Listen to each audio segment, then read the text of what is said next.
안녕하세요, 블랙선입니다. 자, 미국은 지금 실적 시즌이죠. S&P 500 내 기업들의 실적이 발표가 되고 있는데요. 현재까지 발표된 기업들의 80% 정도가 시장의 예상치를 웃도는 어닝 서프라이즈를 발표하고 있다고 합니다. 자, 어제장 미국 증시는 반등을 했죠. S&P 500 지수는 1.61% 상승했고 나스닥 지수도 2.15%나 급등을 하면서 실적이 지수를 이끌었다고 보시면 될 것 같습니다. 사실 시장에는 여러 가지 예측들이 흘러나오고 있는데요. 지수가 너무 많이 올랐다, 금리 인상과 함께 하락하게 될 것이다 라는 의견과, 아니다, 물가 상승이 지속이 되고 있긴 하지만 실업률 하락과 고용 증가, 그리고 기업들의 실적 개선이 지속이 되고 있다, 그렇기 때문에 이 조정을 끝내고 상승을 시작할 것이다 등 여러 의견들이 충돌을 하고 있는 것 같습니다. 하지만 제가 항상 말씀드리는 건 이 기업의 실적과 성장성을 보라는 건데요. 자, 그 외의 대외적인 변수들은 말 그대로 변동성에 불과하기 때문입니다.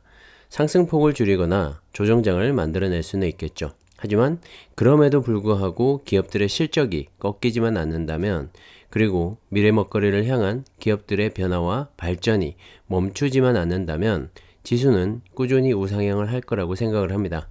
참고하시면 좋을 것 같고요. 자, 어제장 10년물 미국채 금리가 3년 4개월 만에 가장 높은 수준까지 올라왔는데요. 자, 그럼에도 불구하고 미국의 3대 지수 모두 함께 상승을 한 거죠. 자, 이런 걸 보면 금리 인상이 지수 상승에 발목을 잡기만 하지는 않는다는 걸 알 수가 있고요. 단기 조정이나 악재가 될 수는 있겠지만 결국엔 기업들의 실적과 성장성이 그 모든 걸 뚫고 올라갈 수 있다는 걸 알 수가 있습니다. 아직까지 좀 더 지켜봐야 하겠지만 말이죠. 자, 어제 미국의 10년물 국채 금리는 장중에 2.884%까지 치솟았다가 2.822로 거래가 됐는데요. 자, 올 초까지만 해도 1.5%였던 10년물 국채 금리인데 한 분기 만에 정말 폭등을 한 거죠. 높은 인플레이션으로 인한 연준의 이 금리 인상 계획이 국채 금리의 상승세를 만들어 온 것 같고요. 자, 이런 추세라면 조만간 3% 돌파도 시간 문제일 것 같습니다. 자, 2년물 금리도 2.514%까지 올랐는데 2019년 3월 이후로 가장 높은 수치라고 하고요. 다행인 건 2년물과 10년물의 이 장단기 금리 역전 현상이 더 이상은 발생하지 않고 있다는 점이죠. 자, 얼마 전에 2년물이 10년물의 금리를 넘어서기도 하면서 경기 침체에 대한 우려들도 쏟아져 나오기도 했는데요. 다행히 그 뒤로는 어느 정도 격차를 유지하면서 함께 상승을 하는 모습입니다. 통상적으로 이 국채 금리가 오르게 되면 나스닥과 같은 기술주들을 중심으로 하방 압력을 받게 되는데요. 어제 같은 경우엔 국채 금리의 상승과 미국 지수의 동반 상승, 그리고 특히 이 나스닥 지수 같은 경우엔 2%대를 넘는 급등을 보여줬죠. 금리 인상에 대한 두려움도 조금씩 사그라드는 것 같고 시장도 점점 적응을 하고 있지 않나 생각을 합니다. 자, 그동안의 조정도 그런 맥락에서 이해하시면 좋을 것 같습니다. 자, 제가 중장기 투자를 할 때 개별 종목보다는 미국 지수를 추종하는 ETF 투자가 훨씬 더 안정적이다라고 말씀을 드리면서 계속 추천을 드렸었죠. 자, 팡주의 대표 주자인 넷플릭스가 지금 장외 거래에서 25% 넘는 폭락을 보이고 있습니다. 자, 실적이 발표가 됐는데 11년 만에 처음으로 이 가입자 감소를 기록했다고 합니다. 자, 러시아의 우크라이나 침공 사태가 이 가입자 감소에 큰 영향을 미쳤다고 하는데요. 자, 로이터 통신은 넷플릭스는 러시아의 우크라이나 침공 이후 현지 서비스를 중단하기로 했고 이 결정이 러시아에서 70만 명의 가입자를 잃는 결과를 낳았다라고 전하기도 했습니다.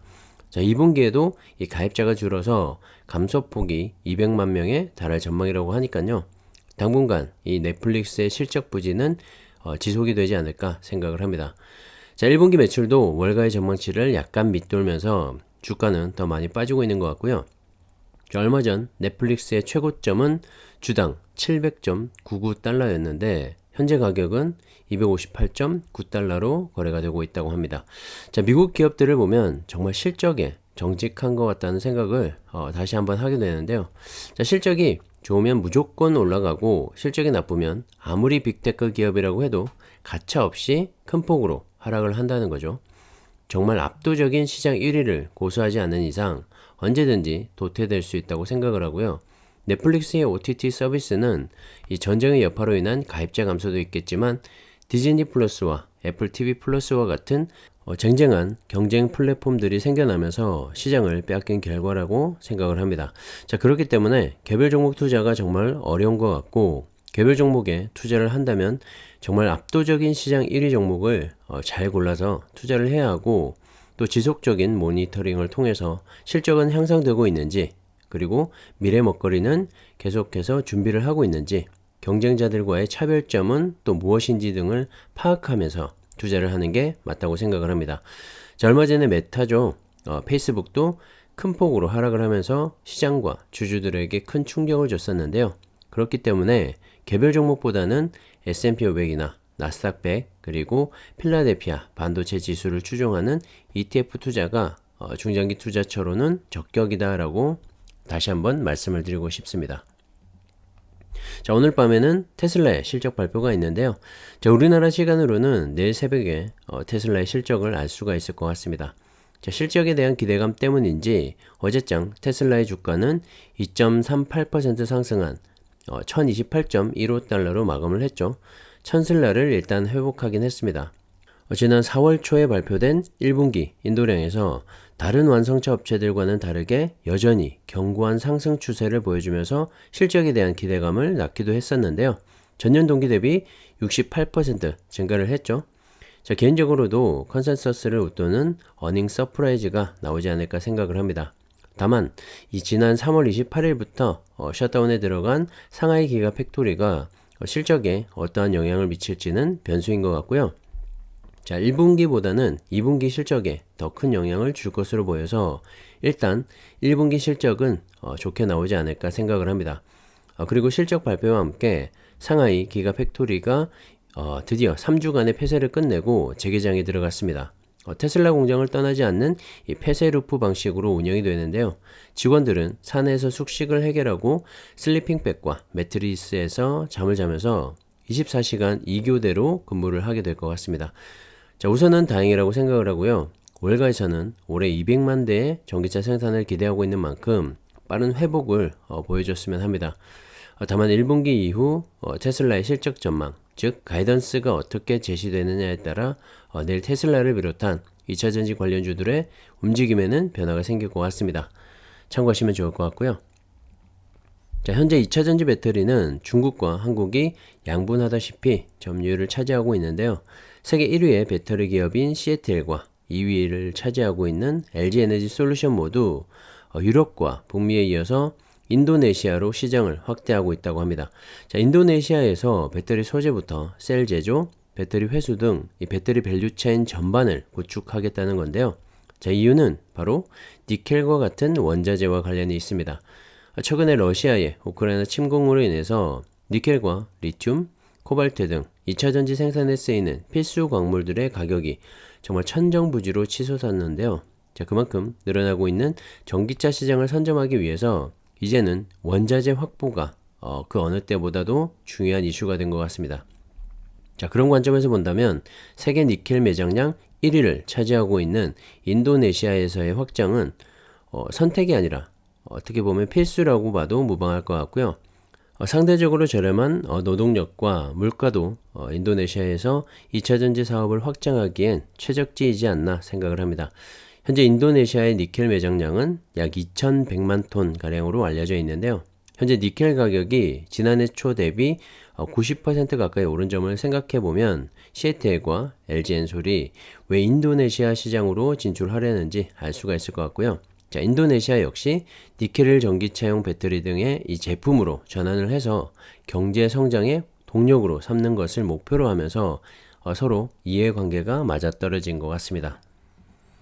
자, LG엔솔과 CATL은 인도네시아뿐만 아니라 북미와 유럽에서도 경쟁을 벌이고 있는데요. 자, LG엔솔은 이미 북미와 유럽의 생산 거점을 구축해 나가고 있는 반면 CATL은 막강한 내수 시장을 바탕으로 이제 막 해외 거점 마련에 걸음마를 떼고 있는 상황이죠. 자, LG에너지 솔루션은 북미에서 GM과 얼티엄셀즈라는 합작 법인을 통해서 단독 공장과 합쳐서 2025년까지 연산 200GWh의 생산 체제를 구축할 예정이고요.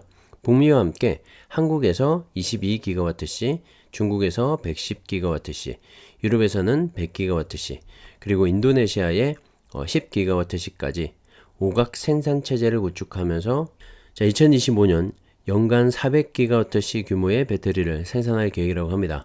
400GWh면 500km 이상 주행 가능한 고성능 순수 전기차를 500만 대 정도 생산할 수 있는 양이고요. 앞으로 이 전기차의 수요에 따라 연산 규모 또한 더욱더 확대가 될 수도 있기 때문에 앞으로 LG엔솔의 성장성은 어마무시할 것 같습니다. 물론 CATL도 마찬가지인데요. 이미 중국 내수 시장의 50% 이상을 차지하고 있는 만큼 막강한 중국 시장을 배경으로 이 CATL의 해외 첫 생산 기지인 독일 튀링겐주의 공장이 연내에 가동될 예정이고요. 하나로 2조 4천억 원 가량의 투자금이 투입이 되면서 2025년까지 연산 100GWh 규모로 확대할 전망이라고 합니다. 어떤 북미 진출을 위해서 80GWh 규모의 생산 공장을 짓겠다고 발표를 했었죠. 부지를 물색하고 있는데 멕시코가 가장 유력해 보이고요. 이를 바탕으로 CATL의 글로벌 배터리 생산량은 2030년 1000GWh를 넘어설 것으로 전망을 하고 있습니다. 이런 CATL을 비롯한 중국의 2차전지 관련 기업들이 포함된 타이거 차이나 전기차 ETF의 주가가 최근에 부진하면서 걱정이 많으실 텐데요. 미국의 금리 인상 여파에 이어서 중국의 코로나 재확산으로 인한 봉쇄 조치, 또 그로 인한 관련 기업들의 공장이 문을 닫고 있기 때문에 좀 더 힘들어지는 모습인 것 같고, 방금 말씀드렸듯이 전 세계적인 이 전기차 전환을 맞아서 국내 배터리 기업들만으로는 그 많은 물량을 쳐낼 수가 없습니다. 2차 전지의 한 축을 담당하고 있는 중국도 함께 성장을 할 수밖에 없고요. 여러 가지 약재들이 해소가 되고 나면 충분히 다시 올라갈 수 있다고 생각을 합니다. 중국에서의 전기차 침투율이 높아지면서 관련 기업들의 성장성이 꺾이는 게 아니냐는 우려들도 나오고 있는데요. 제가 생각하기엔 정말 기우에 불과한 것 같고, 특히 중국의 2차전지 관련 기업들은 중국의 광물 자원을 비롯한 전 세계 원자재 확보에도 노력을 하고 있기 때문에 앞으로의 성장성에는 큰 문제가 없다고 생각을 합니다. 전기차, 올해가 원년이라고 보시면 될 것 같고요. 전기차의 확장이 시작되는 만큼 2차전지 배터리 산업 역시 지금부터가 정말 본격적이다라고 보셔도 될 것 같습니다. 마지막으로 현재 중국 인근 화물선과 유조선의 트래픽을 보여주는 사진인데요. 상하이와 인근 지역의 봉쇄 조치로 인해서 정말 물류 대란이 일어나고 있는 모습이죠. 입항을 해서 소화를 시켜야 되는데 그러지 못하면서 정말 힘들어지는 모습입니다. 차이나 전기차를 비롯한 중국 관련 기업들의 주가가 조정을 받을 수밖에 없는 상황이고요. 이런 대외적인 악재가 해소가 된다면 또 빠르게 반등을 이어가지 않을까 생각을 합니다. 참고하시고요. 오늘은 여기까지 하겠습니다. 감사합니다.